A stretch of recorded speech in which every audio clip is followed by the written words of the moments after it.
हे देशामध्ये आरागच माजवणार आहेत अशी असणारी परिस्थिती आहे। अमेरिकेबरोबर संबंध बिघडत चाललेले आहेत। त्यांचे संबंध पाकिस्तानबरोबर अत्यंत चांगल्या रीतीने सुधारतात आहेत। भारताच्या बाजूने एकही उभा राहिला नाही। 1,10,00,000 लोक डायरेक्ट इफेक्ट होत। 3,44,00,000 लोक भारतामधले बेरोजगार येत्या 6 महिन्यामध्ये होती। 4-4.5 कोटी जी एम्प्लॉयड माणूस आहे तो आता अनएम्प्लॉयड होणार।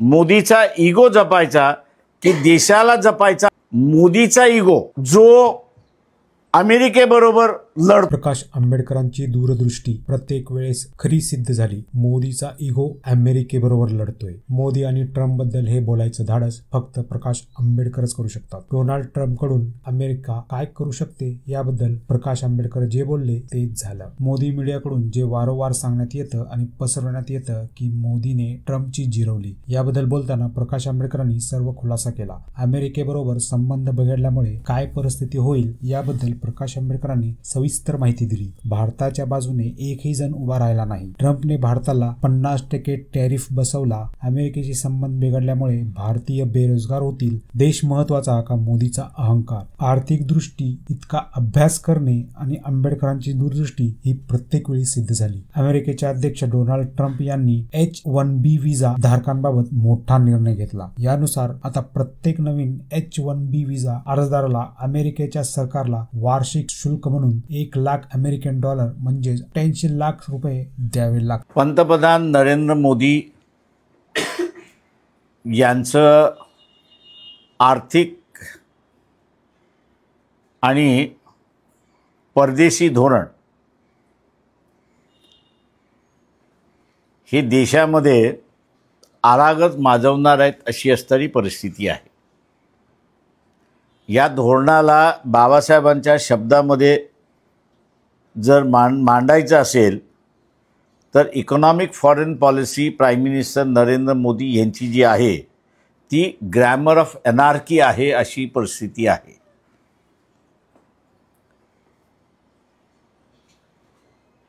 अमेरिकेबरोबर संबंध बिघडत चाललेले आहेत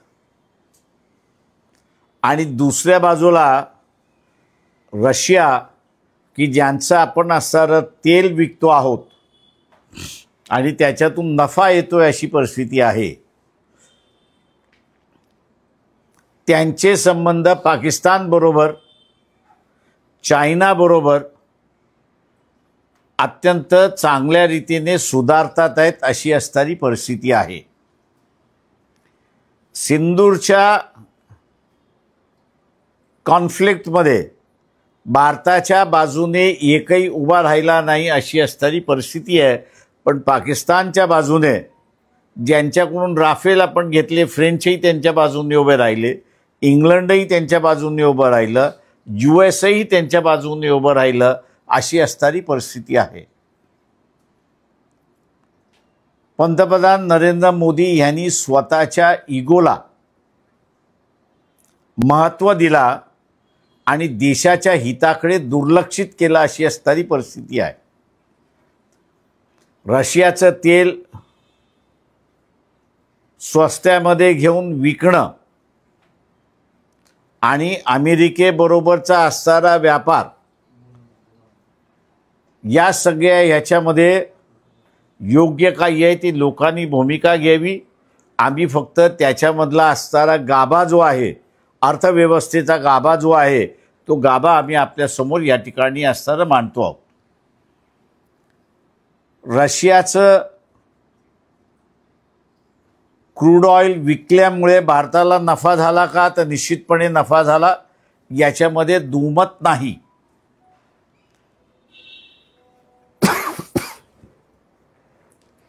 नफा झाला याच्यामध्ये दुमत नाही, पण त्याच्याच बरोबर हा नफा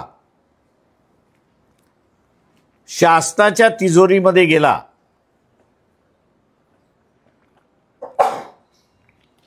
शासनाच्या तिजोरीमध्ये गेला की खाजगी मालकांच्या तिजोरीमध्ये गेला, हा त्याच्यातला महत्त्वाचा भाग असं मी त्या ठिकाणी मानतो. आमच्या माहितीप्रमाणे 2023 ते 2024 या कालावधीमध्ये अंबानी रिलायन्स कंपनी जी आहे यांना 44,893 कोटीचा असणारा प्रॉफिट झाला अशी परिस्थिती आहे. आणि ज्या काही भारतीय ऑइल कंपन्या ज्या आहेत त्यांना काही हजारामध्ये झाला अशी असणारी परिस्थिती आहे. तेव्हा प्रश्न हा आहे की रशियाचं क्रूड विकत घेतल्यानंतर इथले पेट्रोलचे डिझेलचे भाव खाली आले का, तर अजिबात आले नाहीत अशी असणारी परिस्थिती आहे. त्याच्यामुळे देशाला आणि लोकांना त्याचा फायदा झाला असं त्या ठिकाणी म्हणता येणार नाही, तर तो फायदा अंबानीला झाला अशी असणारी परिस्थिती आहे.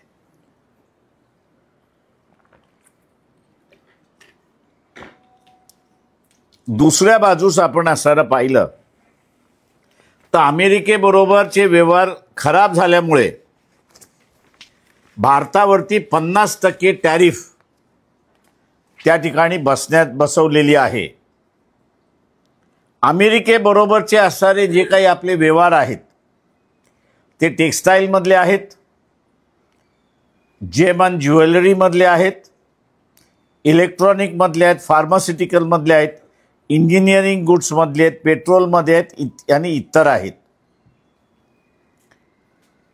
टेक्स्टाईलमधलं 50 ते 60% माल जो अमेरिकेला जात होता तो आता जाणार नाही अशी असणारी परिस्थिती आहे. आणि त्याच्यामुळे 1,10,00,000 लोक डायरेक्ट इफेक्ट होतील अशी असणारी परिस्थिती आहे आणि बेरोजगार होतील असंही त्या ठिकाणी अंदाज आहे. जेमन ज्वेलरीमध्ये 1,10,000 लोक पुन्हा 1,10,00,000 लोक पुन्हा बेरोजगार होतील अशी परिस्थिती आहे. इलेक्ट्रॉनिकमध्ये 1,87,000,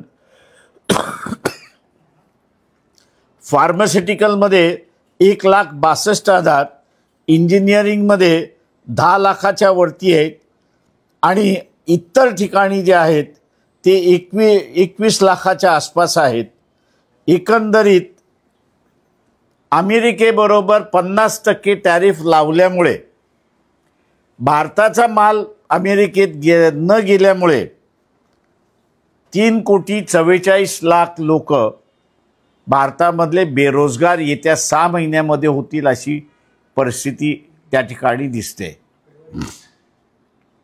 याच्याच बरोबर जे 2 मोठे उद्योग आहेत ते म्हणजे फिशरीजचा जो उद्योग आहे तो माशांचा उद्योग आहे तो 2024-2025 या कालावधीमध्ये 100 मासे गेले असतील तर त्याच्यापैकी 92% म्हणजे 92 हे अमेरिकेला गेले अशी असणारी परिस्थिती आहे.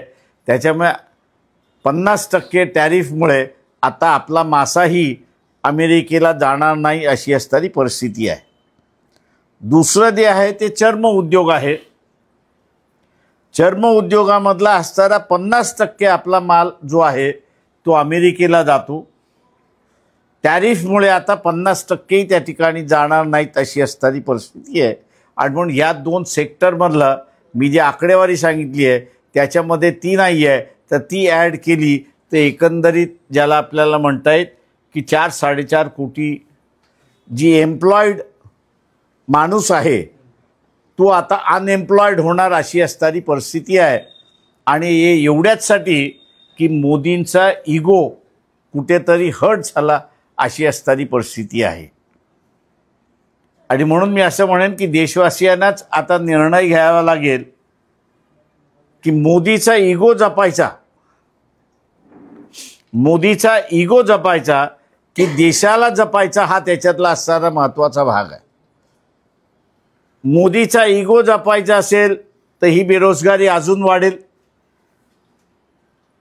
कदाचित ही बेरोजगारी वाढल्यामुळे जे आपल्याला बांगलादेशमध्ये दिसलं, जे आपल्याला नेपाळमध्ये दिसलं, ते पुन्हा भारतामध्ये सुद्धा घडू शकतं हे आपण लक्षात घ्या. कारण का एम्प्लॉईड क्लास हा त्याच्यामधला आहे. दुसरा त्याच्यामधला असणारा मिडल क्लास जो आहे की ज्याची अजून चर्चा सुरुवात झाली नाही अशी असणारी परिस्थिती आहे. आणि ती म्हणजे गुगल. गुगल ही अमेरिकन कंपनी आहे. भारतामध्ये स्वतःचा असणारा इंटरनेट नाही आहे. आपण असणारा गुगलच वापरतो. गुगलचं जगभराचं असणारं जे इन्कम आहे ते $307 बिलियन एवढं आहे. आणि भारताचं त्याच्यामध्ये इन्कम जर आपण पाहिलं तर ते फक्त $3 ते 4 बिलियन एवढी असणारी परिस्थिती आहे. म्हणजे उद्या मोदीचा इगो जो अमेरिकेबरोबर लढतोय अशी असणारी परिस्थिती आहे. त्यांनी हे $3 ते 4 बिलियन फॉरगो करायचं ठरवलं आणि गुगलची सर्व्हिस बंद केली तर परिणाम किती वाढणार हे आपण असणारा लक्षात घ्या अशी असणारी परिस्थिती आहे. दुसरं जे आहे आणि जे रियालिटी आहे मला असणारं त्या ठिकाणी दिसतंय की ट्रम्प यांनी असणारं एका ठिकाणी त्या ठिकाणी म्हटलेलं आहे की या देशातलं काम दुसऱ्या देशामध्ये जाऊन करण्यासाठी जी काही सोय उभी केलेली असेल त्याच्यावरती सुद्धा आम्ही असणारा 50% टॅरिफ त्या ठिकाणी लावू. म्हणजे आपला असणारा IT सेक्टर हा जो सगळा भाग आहे, हा जो middle class, total middle class जो आहे, या टोटल मिडल क्लासला त्यांनी वेटीस धरले अशी असणारी परिस्थिती आहे की 50% जर त्यांनी टॅरिफ लावलं तर आपण आउट ऑफ बिझनेस जातो अशी असणारी परिस्थिती आहे. आणि ITच्या अनेक कंपन्या ह्या ठिकाणी बंद होतील अशी परिस्थिती आहे. ITच्या कंपन्या बंद झाल्या तर बेरोजगारी वाढते हे आपण लक्षात घ्या. आणि बेरोजगारी वाढली तर जिग वर्कर म्हणून ज्याला आपण म्हणतो त्याच्या नोकरीवरती सुद्धा परिणाम होईल अशी असणारी परिस्थिती आहे. आपण रशियाबरोबर गेलो पाहिजे की अमेरिकेबरोबर गेलो पाहिजे हे काही मी मांडत नाही आहे. आम्ही असणारा म्हणतोय की आत्तापर्यंत असणारं भारतीय सरकारं जी होती त्यांनी अत्यंत चांगल्या रीतीने बॅलन्सिंग पॉलिसी म्हणून त्या ठिकाणी ठेवली होती. रशियाबरोबर सुद्धा आणि अमेरिकेबरोबर सुद्धा. युक्रेनचं युद्ध झालं तरीही आपण असणारा दोघांबरोबर त्या ठिकाणी राहिलो. पण आता युक्रेनमधलं युद्ध थांबलं पाहिजे या दृष्टीने असणारं जी काही पावलं टाकल्या जात आहेत त्या पावलांमध्ये असणारं भारताचं महत्त्वाचं पाऊल आहे असं त्या ठिकाणी जे म्हटलं जात आहे. आणि भारत कुठल्याही परिस्थितीमध्ये युक्रेनचं युद्ध थांबावं यासाठी काहीच प्रयत्न करत नाहीत. म्हणून असणारा भारताबरोबर जगातला कुठलाही देश उभा राहत नाही अशी असणारी परिस्थिती आहे. स्वित्झर्लंडसारख्या देशाने परवाच्या UNच्या बैठकीमध्ये आपल्यावरती ॲक्युजेशन केलं अशी असणारी परिस्थिती आहे की जे कधीच स्वित्झर्लंड करत नव्हतं. आमचं स्वतःचं असं म्हणणं आहे की जनतेला आता निर्णय घेणं महत्त्वाचं आहे की देश महत्त्व आहे की मोदींचा इगो हा महत्त्वाचा आहे. देश हा जर महत्त्वाचा असेल तर मग मोदींना हटवल्याशिवाय दुसरा मार्ग नाही अशी असणारी परिस्थिती आहे. तेव्हा जनतेने ह्याचा असणारा निकाल घेतला पाहिजे. परिस्थिती आम्ही जनतेपुढे मांडलेली आहे की काय होऊ शकते आणि काय होणार आहे. उद्या जे नेपाळमध्ये घडलं किंवा बांगलादेशमध्ये घडलं किंवा जे फ्रान्समध्ये घडलं, जे अल्जेरियामध्ये घडलं ते भारतामध्ये सुद्धा घडू शकतं याची दक्षता आपण त्या ठिकाणी बाळगली पाहिजे. कारण का एका बाजूला मी असं आपल्याला दाखवलं की कारागीर वर्ग याच्यावरती 50% इफेक्ट होतोय, म्हणजे झाला आहे त्या ह्याच्यामध्ये. आणि दुसऱ्या बाजूस हा जो व्हाईट कॉलर आहे, IT मधला जो आहे, त्याच्यावरती इफेक्ट होण्याची असणारी शक्यता त्या ठिकाणी वर्तवल्या जाते. 50% टॅरिफ त्या ठिकाणी जर लावलं तर माझ्या अंदाजानं आहे अशा असणाऱ्या कालावधीमध्ये नॉर्मलायझेशन ऑफ रिलेशन हा सगळ्यात महत्त्वाचा भाग असं त्या ठिकाणी मानतो. आणि कोणाचा तरी इगो हा आड येणार असेल तर देश हा महत्त्वाचा असं मी त्या ठिकाणी मानतो. आणि ह्या दृष्टीने जनतेने पावलं टाकली पाहिजेत.